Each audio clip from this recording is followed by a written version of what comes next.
Thank you, everybody. So I am really excited to see so many administrators here and really dedicating your time, so I appreciate that. And I think I remember seeing a few hands go up when we asked if there were any family people here to represent, so thank you for that. This is a huge priority for your school, and you being part of it is also a really big priority. So again, make sure that you take care of yourself while you're still able to learn. So we just went over kind of the norming of rules and expectations and those pieces. So how many of you are ready to set your code of conduct on fire?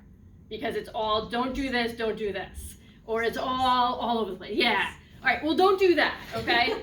we want you to start where you are.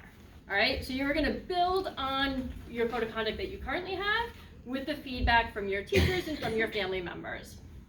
So those were the clearly defined behaviors. But we got to keep going, right? So now that we've defined these behaviors, what's our next step?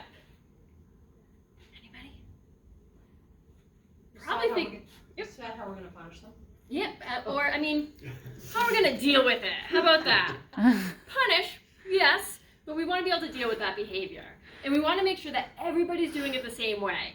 Right? If you go into Miss Kristen's class and she lets you have your cell phone, and you go into Miss Bart's class and she's like, no cell phones, that's really difficult for the kids, never mind for the climate of the school, right? This is a big picture thing. You're not doing it just for you and your classroom management, so that everybody can get on board and on the same page.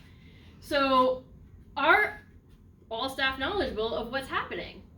They're knowledgeable of what they want to happen, right? So let's get everybody on the same page. How can we do that?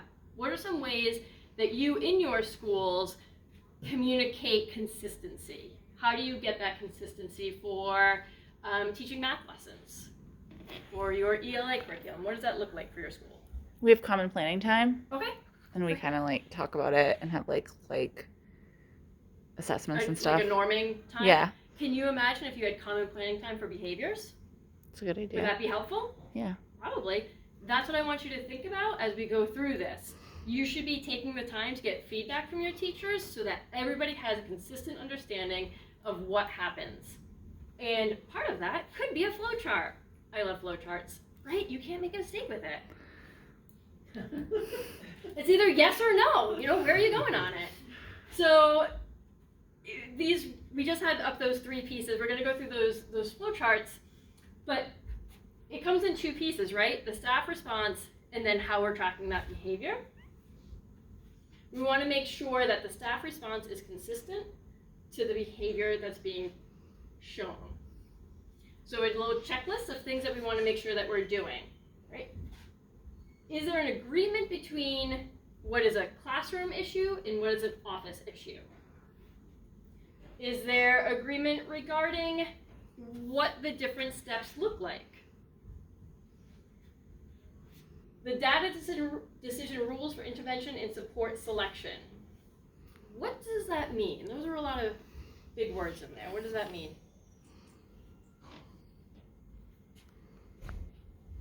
Yes. That we're using data to decide what kind of intervention we're going to use. Right? The fun buzzword, data decision making. Okay? You want to make sure that you're not just making decisions because it sounds good. You want to make sure that they are data-based. So the referral process, love that flow chart. We're going to see a couple of examples coming up. You want to make sure that the discipline process is transparent and predictable. Why? Why do you want to make it transparent? So it's not a surprise. Yeah, right? How would you feel? You got it right. Yeah. How would you feel if you walked in, or if you went through a green light, but were pulled over? That is a surprise, isn't it? Right? You want to make sure it's transparent and it's predictable. And that goes back to that norming process that you do with your curriculums and with your academics. You want to norm behaviors. And you want to make sure that you're not only communicating with the teachers and the faculty, but with the students and the families. Because again, in a perfect world, these are reinforcing behaviors that are happening at home too.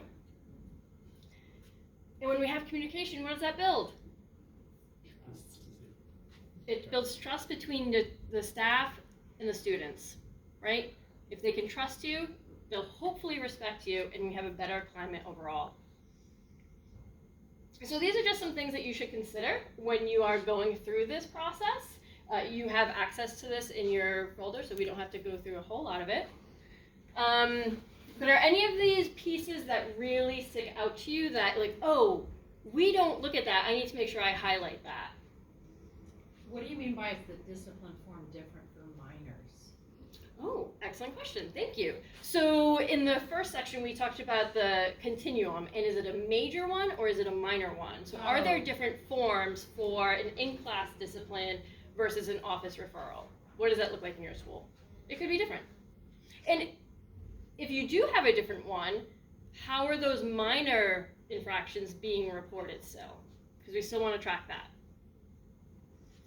So one that not everybody really looks at, but you want to make sure you do, is crisis situation.